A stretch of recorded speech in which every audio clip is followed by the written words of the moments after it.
Lesson 2.6, we'll talk about Jews and Hellenism. Hellenism is based on the Greek gods, on beauty, on Greek mythology, on paganism, on idolatry, and of course the Jews object to that. The Jews are against idols. We believe in God, which is an undefined God, which doesn't have a physical character, and the Greeks have always been perturbed why the Jews don't accept them.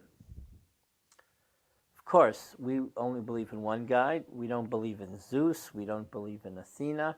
We don't believe in a God of nature.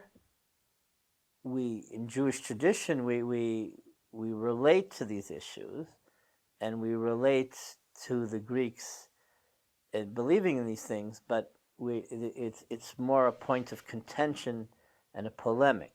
Jews reject Greek aestheticism. We don't idealize a beautiful body or a muscular, athletic body as a virtue. And again, the Jews were never part of the Greek state, of the city-states. We resided there as merchants, but we weren't part of it. We weren't taxpayers, and we weren't slaves. We were in any identity that we say in Hebrew falls between the cracks. We were urban dwellers who were merchants and had connections all throughout Asia Minor in the Greek Hellenistic world.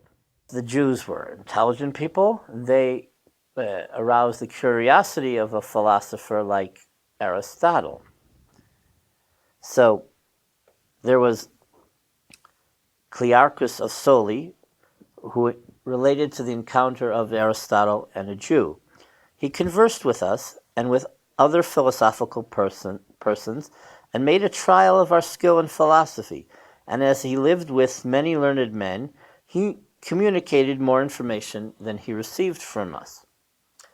The impact on the Greek alphabet probably needs the least elaboration. After all, its very name is derived from the Hebrew word letters aleph bet. Even in the letters of the alphabet itself, there are remnants of its origins. For example, the letter Q, which in the Greek and the Latin alphabets is a redundant letter and useless on its own, can be traced to the Semitic guttural kuf. So the Jews revered Alexander the Great. We have this midrash, this legend that when Alexander the Great was approaching Jerusalem, he saw a Jewish intelligent elder, and he asked him, "How am I going to take over India?" And the Jew gave him some advice.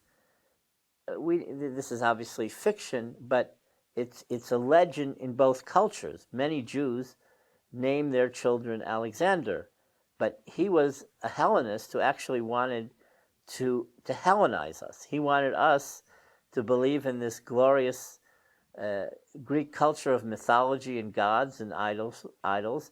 We objected to it, but there's a certain trait in Jewish culture that we revere or respect the hegemonic dominant culture and leaders.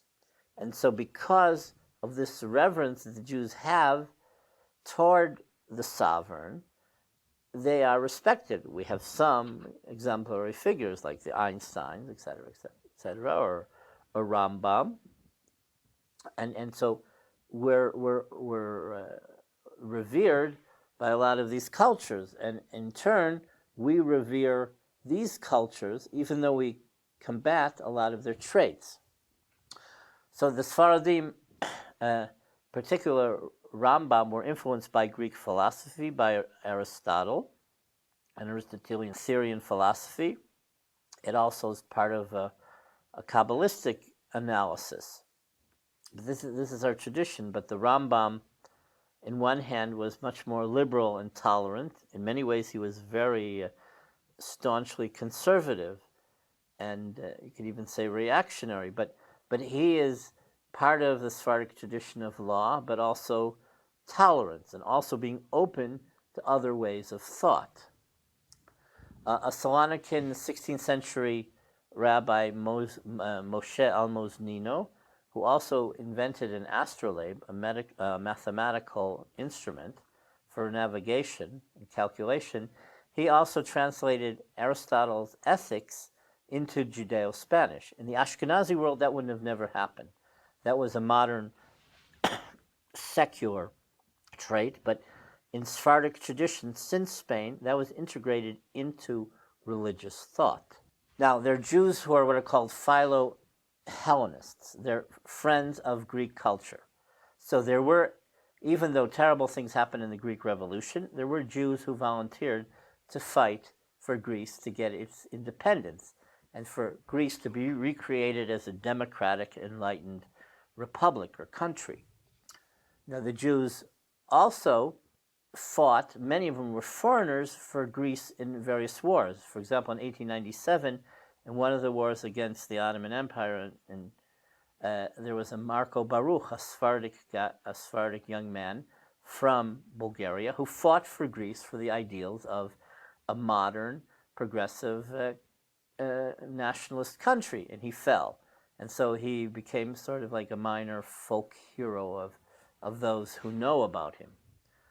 Then I mentioned before, the Greek Jewish communities were destroyed in the Greek Revolution. 11 communities were destroyed because they lived with the Turks, they fought with the Turks, or they were on the side of the Turks. They supplied the armies of the Turks. They were always viewed by the Greek insurgents and the Greek Orthodox as the devil, as someone who's together with the Turks who we don't want.